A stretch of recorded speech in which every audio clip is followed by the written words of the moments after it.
I'm Raleigh Flynn, the president of the Foreign Policy Research Institute, and we're delighted this afternoon to have the second in our series, Cybersecurity, Old and New Problems and the Way Forward. But before I do that, I would like to just say a few words about FPRI. We're a nonpartisan think tank based in Philadelphia, and we've been around since the 1950s. We provide expert analysis and research.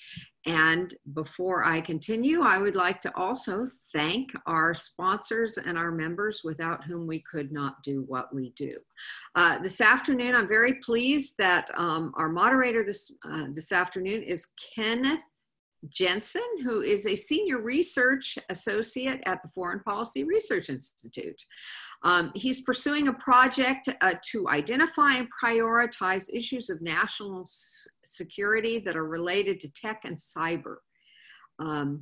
After a decade of teaching college and then several years of foundation giving, he was a founding staff member and the first research director at the U.S. Institute of Peace. After 8 years there, he was the founding executive director of the American Committees on Foreign Relations, from which he retired in 2011. He's the author and/or editor of 14 books on a variety of international relations topics, and his academic expertise is in modern Russian, Soviet, and East European history. Without further ado, let me turn it over to Ken. Okay, thank you, Raleigh.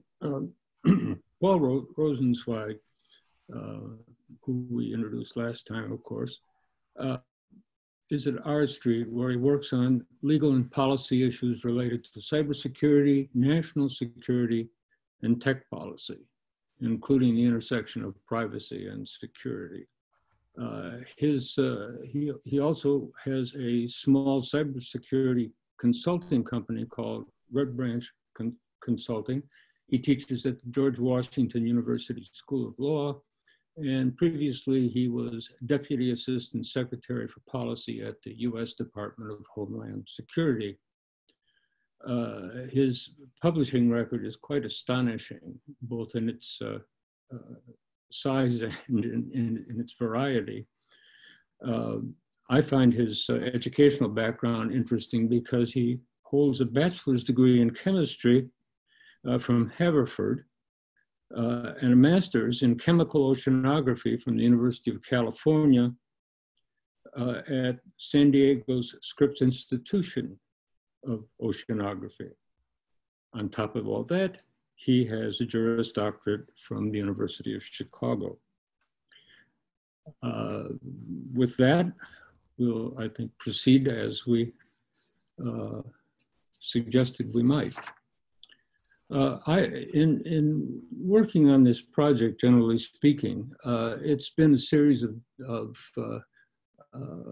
strange disasters. The first event we had came on the day that the Intelligence Committee moved its report to the House Judiciary Committee, which deprived us of some live attention. We expected a whole host of staffers, Hill staffers there. But this was not fatal, obviously, because it was recorded and it's been available for viewing. The second thing that happened, of course, was the pandemic. And the third thing was I had the presence of mind to have a stroke at the end of August. From which I have recovered entirely, at least as far as I can tell. Others may. No comment, Ken. No comment. At any rate, the last event we did was with Paul, and it was, I think, very illuminating. One of the focuses of it was measuring cybersecurity, of which I would commend to viewers that they look on Lawfare. Is it Lawfare? Yes. He has at least 4 articles on measuring cybersecurity, which is a very interesting topic. I was taken in August by a piece in the Washington Post by Robert Samuelson, who most viewers will probably know as the economic columnist for the Post. He had retired. I hadn't realized it at the time, but he had retired from that position, and he still being treated as a columnist in a way, and he wrote a very interesting piece entitled, "It's the Technology, Stupid." And in part, this was his reaction to the various pursuits of the Justice Department and others as far as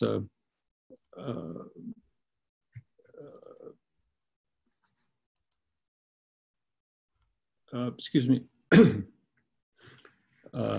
and not the market power of the cyber giants. So he comes along at about the time when that's picked up, and as you probably know, it's been going strong lately. But his argument is that the real threat from the internet is on the nation's information structure. And by that, he means not only the internet we're all connected to, but the internet that serves infrastructure,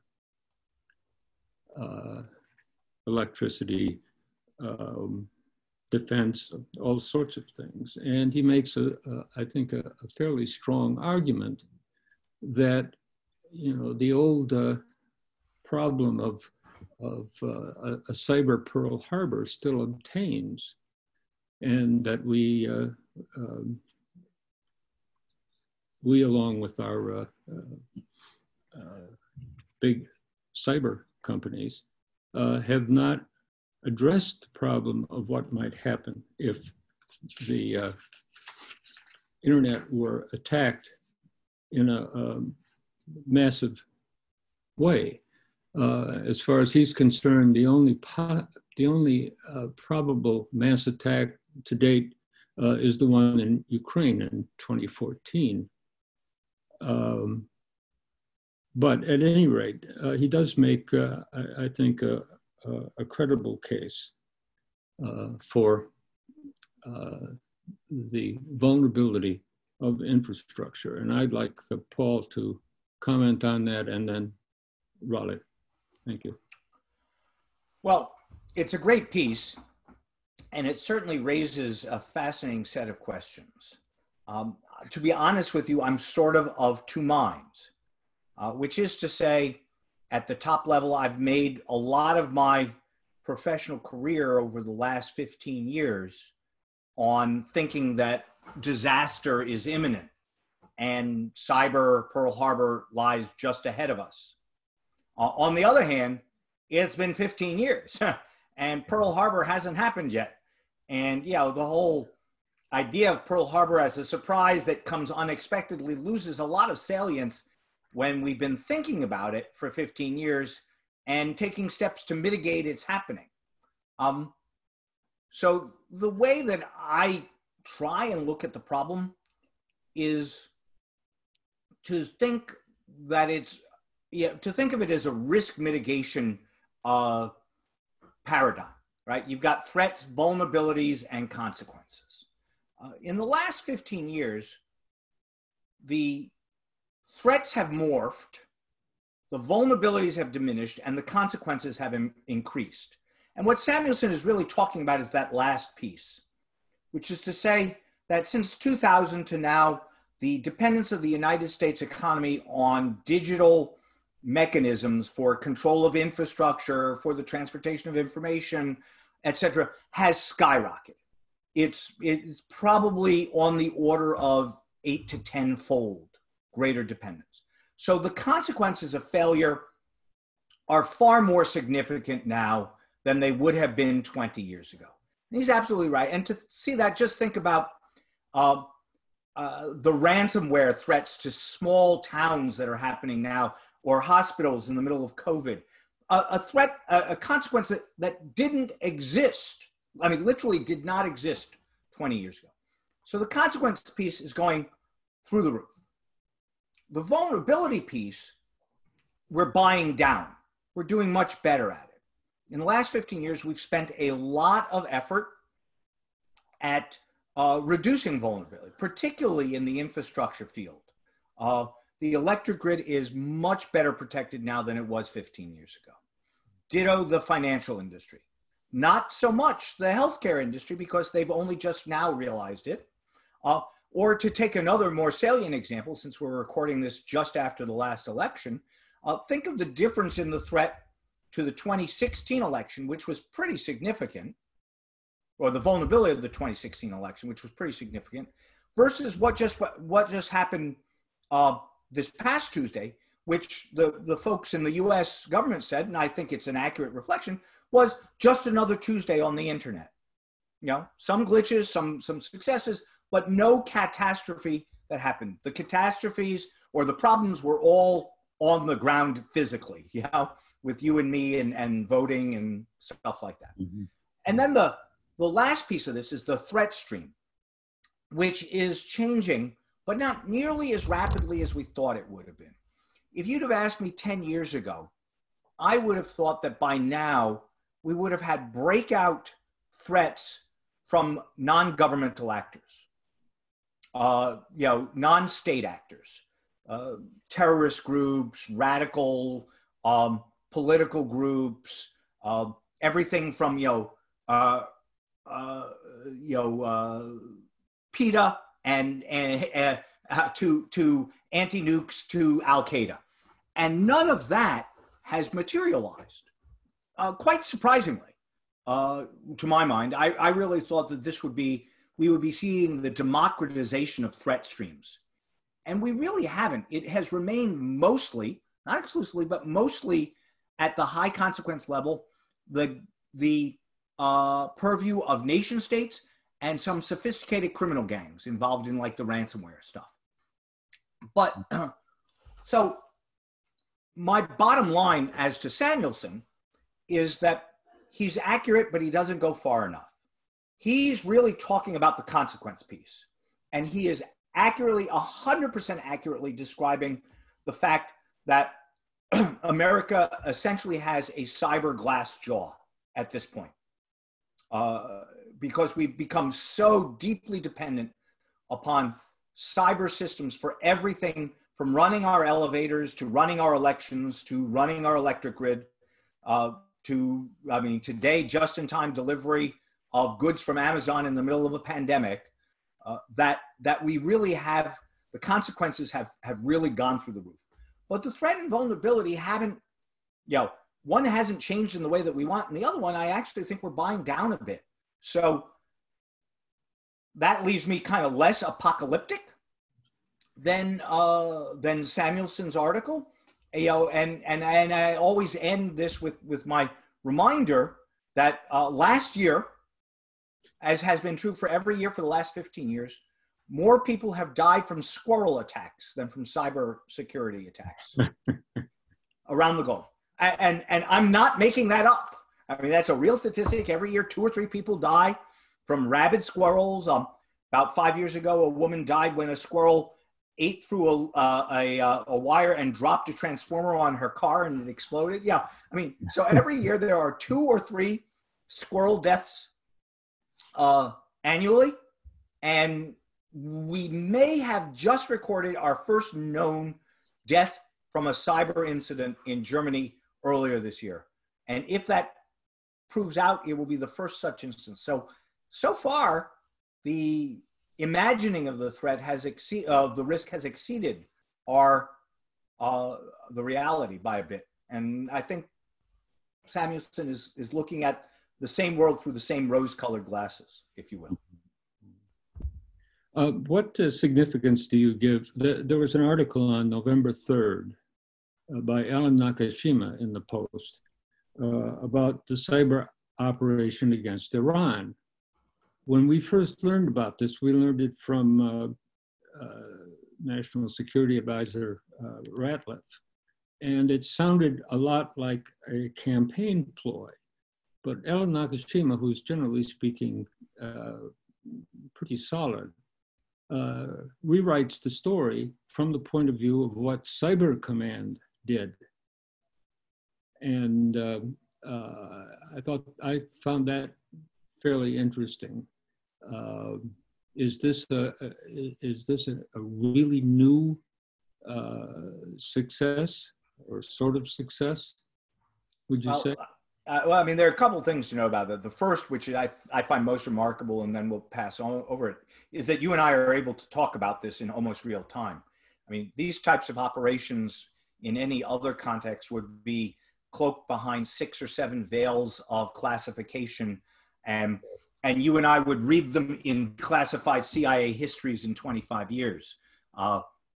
And so I find it really remarkable that we're getting to a point where we're reviewing these things, you know, in what seems to be near real time. So and that's just a commentary, perhaps, on what you need to do in terms of information operations to fight in the cyber domain. As for the substance of the activity, I thought that the Nakashima article was a useful recharacterization of it, because, like you, when Ratcliffe announced it, I was skeptical, and I thought it was just a, you know, pay no attention to the Russians who are helping President Trump. Go look at the Iranians who might be helping, who don't like President Trump because he's been mean to them. Seeing it through the prism of Cyber Command does give it a lot more credence, makes it seem like a much better justified series of operations. And I think more importantly, it demonstrates in a larger way a really important change in US cyber strategy that General Nakasone has undertaken over the last 2 or 3 years. You know, we call it defend forward, you know, or persistent engagement. And this is an idea that is new to the military. Right? The military tends to fight fights with defined beginnings and defined ends in defined battle spaces, and to leave persistent low-grade conflict to the espionage agencies, right? You know, funding a dirty war in Angola, right? A CIA operation, not a military thing. You know, maybe a little training and stuff like that, but not a, but what has happened is that essentially, and this is probably one of the 3 or 4 most significant changes in cyber policy in the last 2 or 3 years, the US Cyber Command has reconstituted itself as a guerrilla operation, if you will, that is mobile, nimble, I mean, to the extent that any US military operation can ever be nimble, but certainly more Marine-like than Army-like, if you will. And I hope there are no Marine or Army people out there that I'm offending with that characterization. And that's really, and has committed itself as well to actually putting itself into other people persistently, which is very, very different and a bit of a stretch of, you know, of international law, maybe a stretch of domestic law, we'll see. But definitely a new strategic development, whatever it is. And I look at the Iranian action in the run-up to the election as a really good example of why we need something like that, and also an example of why it could be a really significant change. Right. It also reminded me of the way the Taiwanese go about things.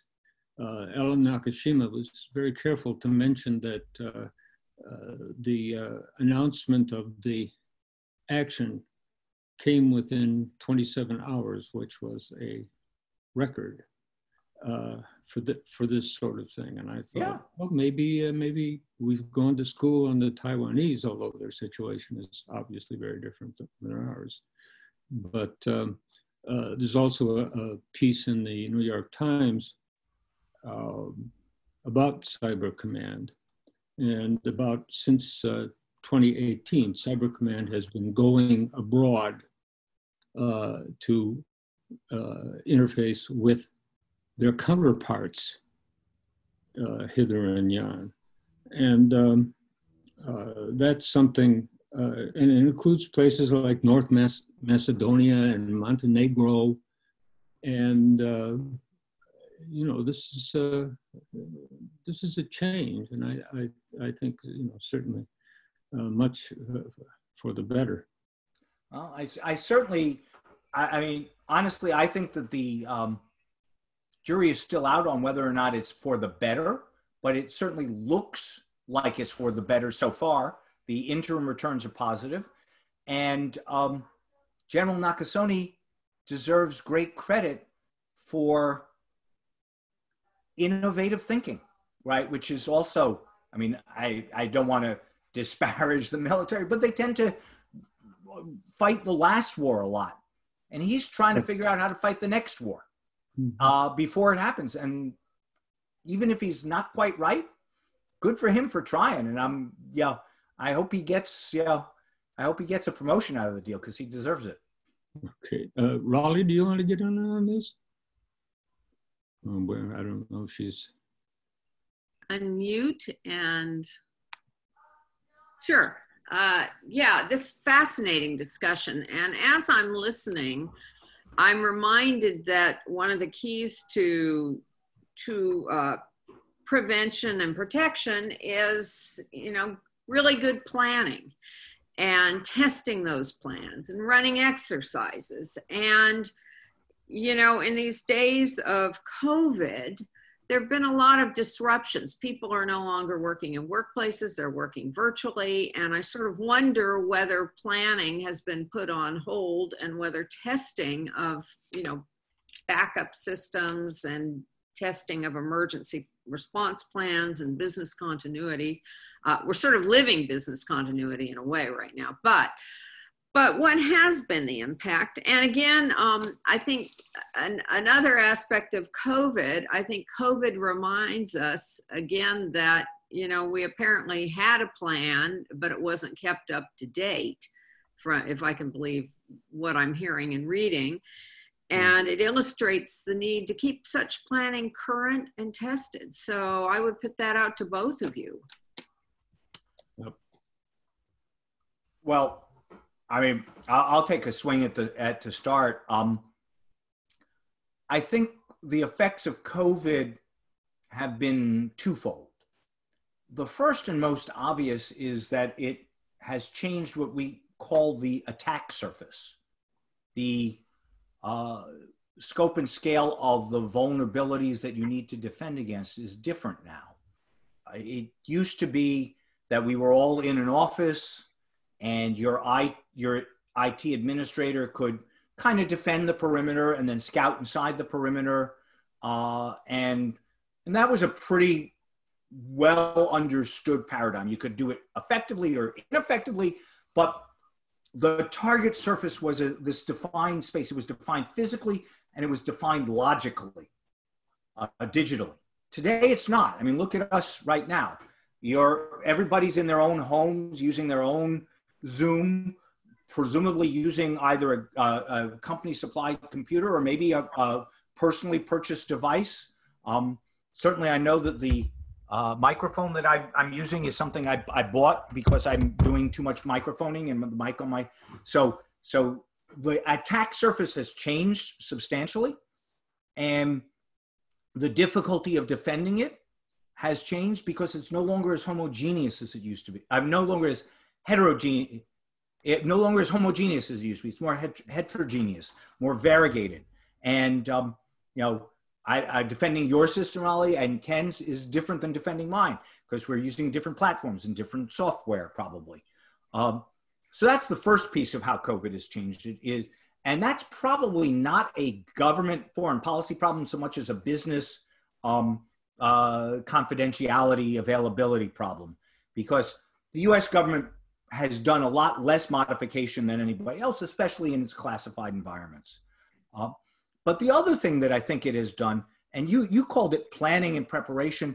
I would call it, planning, preparation, exercising, right? It's just out the window as people no longer have all the cycles that they were devoting to getting ahead of the curve are now cycles of effort that they're devoting to staying up with whatever's happening now, whether it's a sick employee or a new threat on the net or whatever it is. And that's just chewing up, especially at higher executive levels, right? It's, for me as a scholar, it's not so hard. But for the guy who's running R Street, I'm sure the number of cycles that he's doing to how do I get a vaccine for everybody and when can we go back into the office has destroyed his planning for the next administration, right? Which is how, and the same is true in cyberspace. Let's see. I was going to point out that I got this from our FPRI, and that's a summary of the 10th annual report on internet integrity. And the argument that Freedom House makes is that internet freedom has declined for the 10th consecutive year as governments around the world are using the coronavirus pandemic as a cover to expand online surveillance, crack down on dissent, and build new technological systems to control society. I had not been aware of the report before, but I was not surprised to learn that 65 countries were surveyed and internet freedom had worsened in 26 of them, while only 22 registered gains. And we are not, the United States is not among the 22 that registered gains. I'll just point this out. I want to ask another question here, and that's to go back to Samuelson. Samuelson says the choices to protect ourselves are not good. And then he has two sentences that are questions. Switch more and more cyber traffic to private networks. Build some sort of cyber wall to filter out more unwanted traffic. And then he says that all possibilities come with high costs and many practical problems. What about some of these remedies? I'm particularly interested in the use of private networks. What do you say about that, Paul? Well, let's start with the obvious. There are already lots of private networks that people use. The classified networks of the US government are a perfectly good example. So are the air-gapped private internal networks of some of our bigger banks. Private networks are not immune from the risk of cyber threat.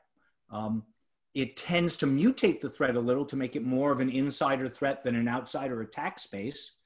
But the reality is that insider threat is and has been most of the threat even in fully open networks. And I mean not just deliberate malicious insider threat, but accidental click on the bad link threat, right? Which is to say, if your staff plug in a stupid thumb drive that's got malware in it, doesn't matter that you're on a private network. Or if you have a bad guy like Edward Snowden inside your network, doesn't matter. So first point is private networks have existed for a long time and are no panacea. Second point is that they are marginally more secure against external direct threats. But the third point, which is kind of the more fundamental philosophical one, is that private networks are kind of the antithesis of what the internet is about, right? The very idea of network interconnectivity is that the internet is the same for everyone everywhere. And that leaving aside people who try not to let that happen, I can go anywhere. From my computer right now, in addition to talking to you, I could click open another thing and pull up the front page of La Prensa in Paris for tomorrow's news, or make a dinner reservation for dinner in Tokyo. Not that I read Japanese or could get there, but you know, in today's world. But the internet is about connecting everything and flattening everything. And the virtue of it is the efficiency, the serendipity, and the information transport that attends that. When you pull yourself out of private network, out of that network and into private networks, you're systematically saying that the threat is so great that we're going to have to deprive ourselves of all of the benefits of connectivity, whether it's at a distance, you know, programming, you know, medical marvels with VR, you know, diagnosis at a distance. All those things are coming, and 5G implementation is probably going to make them more likely. Self-driving cars, you name it, whatever it is your dream, is dependent on the open network.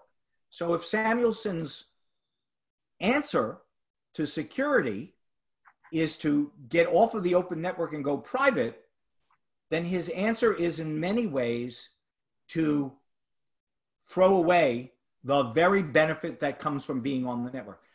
I'm overstating it some, you know, kind of purposely for effect, but it's clear that the marginalized trend lines are, you know, as described. And so I'm not sure I like that solution that much. Okay. Raleigh? The one issue, and I think particularly now in this political season that you know, really I'd like to hear more about your views on, is this whole idea of influence operations and disinformation. I mean, the internet has been a wonderful tool to get such a variety and volume of information for the good of mankind. And yet those tools can be used to spread disinformation, false information, to micro-target that information. Again, it's to collect on us and micro-target how we use that information to, you know, influence and affect micro-targeted groups, as well as broad swaths of our population. And so, you know, I think a lot of us were very naive and in looking at the internet as the greatest thing that ever happened, and we're beginning to think, no, well, there's a dark side to all of this. Well, I certainly agree with that. I wrote a little piece called the I Am Book World.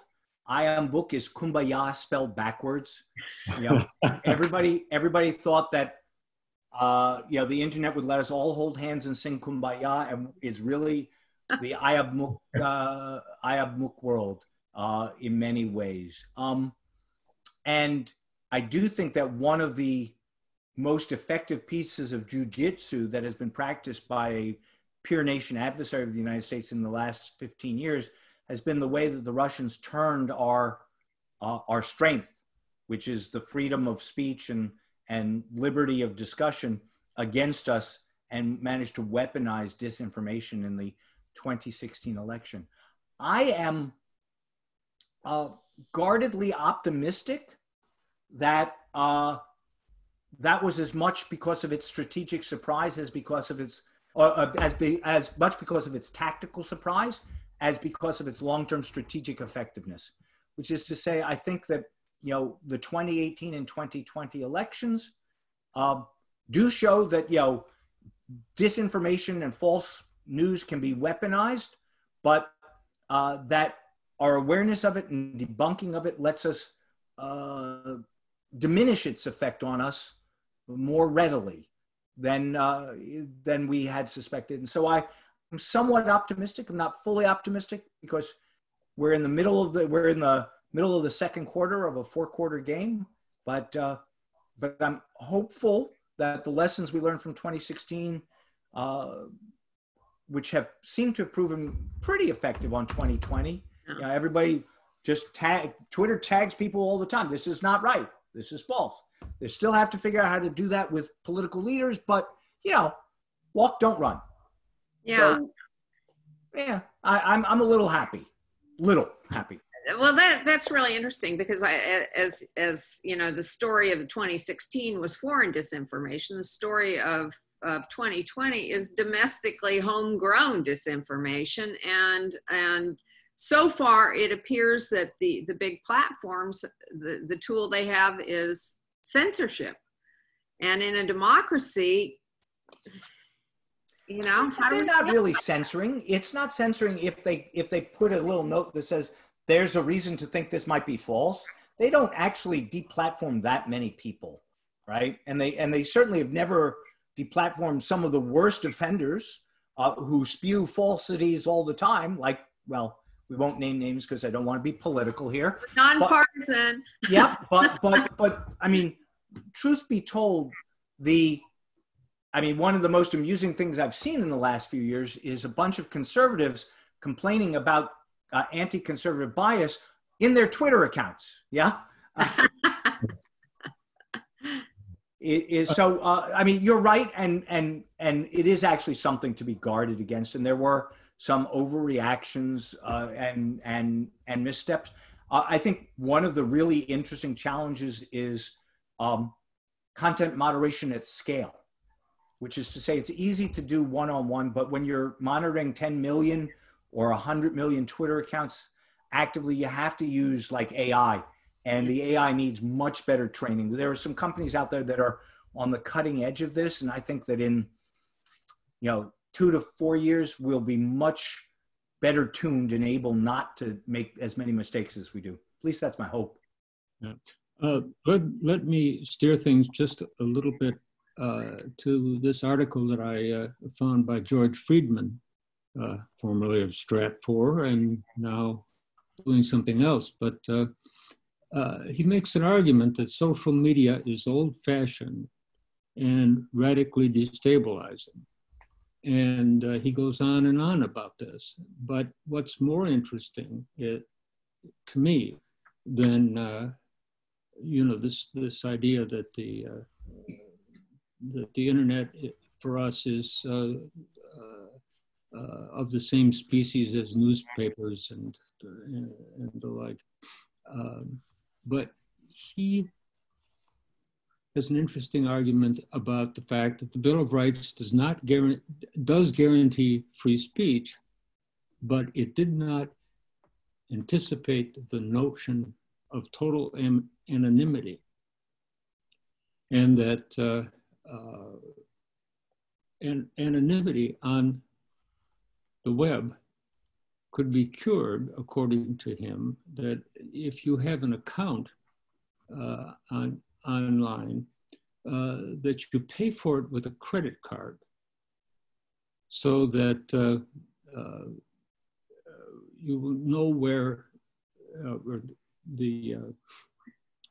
one would know where the opinion is coming from, even if it's called anonymous.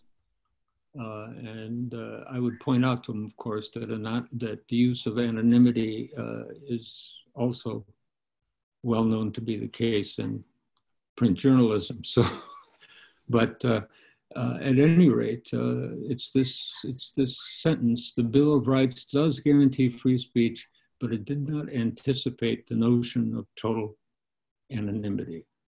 How do you react to that?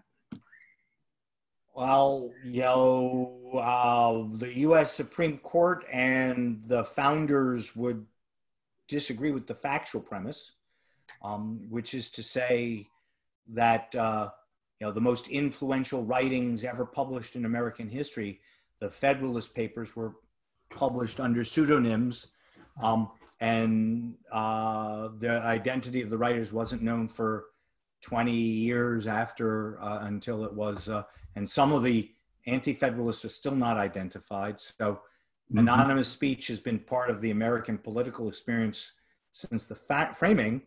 And that led the U.S. Supreme Court in a case called Ohio versus McIntyre versus Ohio Board of Education to rule that anonymous leafleteering was protected free speech. And so Ohio, which had said that if I was going to give out a leaflet, I had to put my name at the bottom of it, and it was a crime not to do so, could not enforce that law. And so at least as a historical matter, it's inaccurate. As a proposal for a future, leaving aside the constitutional constraints, it has more appeal, right? People have spoken of internet driver's licenses for a number of years. You know, if you need a driver's license to go on the highway, why shouldn't you have a driver's license to go on the information superhighway? And, you know, the reason you have a driver's license when you go on the highway is to make sure that people who go on the highway drive safely. And if they don't, they can be identified and punished, which is exactly kind of what George would be talking about here.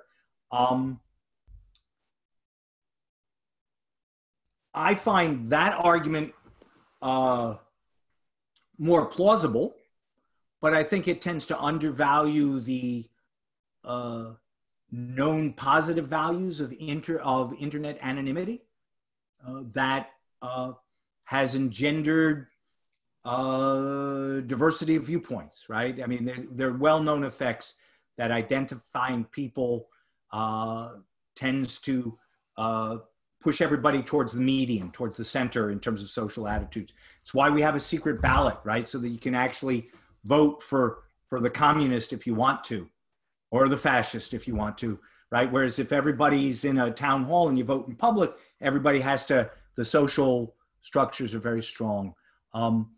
I read a really interesting article lauding anonymity. You know how in Google, when you type in a search term, it completes the search term, right? Right. There was a study done where they typed in, "I think I am," right? And then let Google complete it. And the number one answer was gay. The number two answer was pregnant. These were things that people were comfortable in the anonymity of the internet of asking Google for information about, that presumably they were uncomfortable asking their mother, father, sister, brother, husband, wife, aunt, uncle, whatever. So these, it's not a perfect predictor, right? My favorite was that, how do you convert, right? Number one answer was to Catholicism, but the number two answer was to PDF. So, so PDF is a religion, but so there's a value to that anonymity as well. That, you could marry that idea to your private networks idea that we were just talking about, Ken, and say that in private networks, people have no anonymity. And that would be a good tool to police them and make sure that they comport with the rules of behavior, whatever rules each network sets. But, on the general broader network, it'd be tough to enforce, and we'd be giving up quite a bit. And of course, the anonymity problems that he talks about in the US, the other thing about it is that that's just America. Other places have other rules elsewhere. Higher privacy rules in Europe, and there's no anonymity in China, where it's a crime, to not log in under your real name, and people actually, go to jail for that. Sure. Molly? Just quickly, because I know we're coming to an end, I would mention that at FPRI, we require that all of our publications, the authors say who they are. In the rarest of circumstances, and in fact, we had one earlier this year, we had one author request to use a pseudonym because that author was writing from a country where they felt that they would be unsafe to speak the truth as they saw it. So I see it as, pros and cons. I mean, having people not be anonymous, it ensures some measure of responsibility for what you say. You're going to own it. This is me. Right. This is what I say. But at the same time, as Paul points out, there are times when you want and need anonymity for the greater good or even for the individual good. Yeah. So it's don't mistake me as fully on board with anonymity, because the worst racism and misogyny is found in the anonymous spaces of the internet, like 4chan. You know, it's a terrible place to go if you have any sensibility at all. Yeah, it depends, I think. Mm-hmm. Yeah. Yeah. Anyway, last words, because I think we're going to have to sign off shortly. Well, my last words are that this is an ongoing struggle for all of us. Something we have to pay attention to. God knows what the next few months are going to be like in terms of disinformation. I don't know. I think we have to keep at this, and people like Paul are absolutely invaluable in giving us some guidance. Paul, would you like to say a final? My last word is, let's do it again in 6 months. It's an ongoing question. Yeah. Yeah. Well, my thanks to you both, Ken and Paul. I thought it was a fascinating, enlightening conversation at a level which is typical of those we have here at FPRI. So thank you again, and take care. Take care, both of you. Thanks for having me very much. I enjoy it as always. And congratulations to FPRI on continuing to make some really wonderful products. Thank you. Okay.